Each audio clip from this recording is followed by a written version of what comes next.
तर हे पहा, मी ह्या आंब्याच्या साली छानपैकी काढून घेतलेल्या आहेत आणि ह्याच्यासाठी मी हे साहित्य घेतलेलं आहे. मीठ, मिरची, जिरे, गूळ मी अगोदरच खिसून ठेवलेला असतो आणि ह्या लसणाच्या पाकळ्या.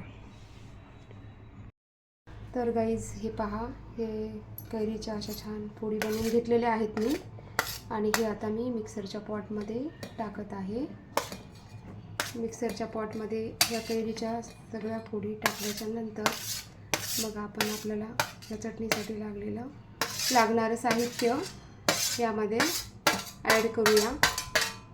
तर त्यानंतर आपण टाकूया ह्याच्यामध्ये चटणी. तुम्हाला जसं तिखट आवडतं, जास्त आवडत असेल तर तुम्ही जास्त टाका. मला मीडियमच आवडतं म्हणून मी थोडंसं कमीच टाकते. आणि त्याच्यानंतर चवीनुसार मीठ टाकायचं आहे आपल्याला ह्याच्यामध्ये.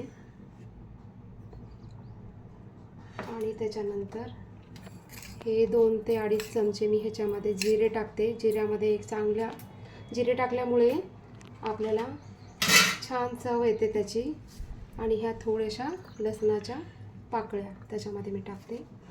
आणि त्याच्यानंतर आता तुम्हाला जसं आवडतं, थोडं आवडत असेल तर तुम्ही थोडं गूळ टाकू शकता, किंवा तुम्हाला जास्त गोड आवडत असेल तर तुम्ही जास्त गूळही त्याच्यामध्ये टाकू शकता.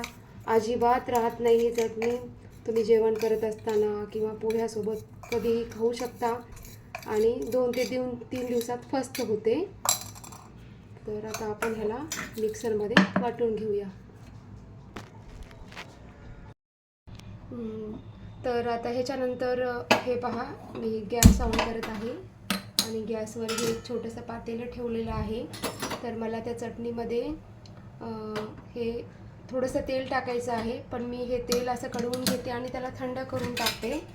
तर मी तेल किती टाकते ते तुम्हाला दाखवण्यासाठी हे पहा, एकच डोंगा मी ह्याच्यामध्ये तेल घेतलेलं आहे आणि ह्याच्यात टाकलेलं आहे. आणि हे पहा, हे तेल गरम होत आहे आणि ह्याच्यामध्ये आपण आता थोड्याशा तिक्क्या टाकून घेऊया. ह्या तिक्क्या अशा पद्धतीनं, आणि ह्या तडतडल्या की मग आपण गॅस बंद करूया. तर ह्या तिक्क्या आता तडतडायला लागल्यात.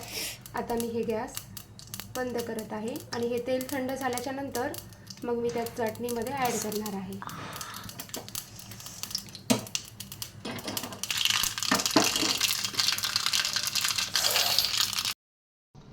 तर हे पहा, मी हे मिक्सरमध्ये हे छानपैकी त्या आंब्याचं चटणीचं वाटण असं वाटून घेतलेलं आहे. आणि हे कच्चेच आहेत. आणि हे पहा, या ठिकाणी मी हे जे तेल गरम करून घेतलं होतं मोहरी टाकून, ते ह्या चटणीवरती मी अशा पद्धतीनं टाकून घेत आहे. आणि हे 8 दिवस तर राहतेच. आणि जेव्हा तुम्ही जेवण करतोत ना, तेव्हा भाजीसोबत ही चटणी जर तुम्ही खाल्ली तर एक पोळी नक्कीच जास्त खाल.